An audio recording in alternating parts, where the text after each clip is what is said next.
দুটো ব্যাঙ একটা দুধের পাত্রে পড়ে গেল। তারা সেই পাত্র থেকে বের হবার প্রাণপণ চেষ্টা করল, কিন্তু কিছুতেই উঠতে পারল না। একটা ব্যাঙ আশা ছেড়ে দিল। সে বলল, বন্ধু, আর বৃথা চেষ্টা করে লাভ নেই। পাত্রের গভীরতা অনেক বেশি, শক্ত কোনো কিছু এখানে নেই যে তার ওপর ভর দিয়ে লাভ দেব। আমরা কতক্ষণ আর সাঁতার কেটে শেষে থাকতে পারব? আমাদের মৃত্যু অনিবার্য। বিদায় বন্ধু। এই বলে সে সাঁতার কাটা বন্ধ করে দিল এবং দুধের মধ্যে ডুবে মারা গেল। অপর ব্যাঙটা ভাবল, না, আমি সাঁতার কাটা বন্ধ থামাবো না। যতক্ষণ না আমার সমস্ত শক্তি ক্ষয় হয়ে যাচ্ছে, ততক্ষণ আমি সাঁতার কাটা চালিয়ে যাব।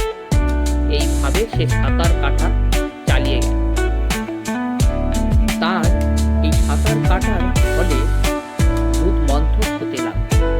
আস্তে আস্তে দুধ মাখনে পরিণত হল।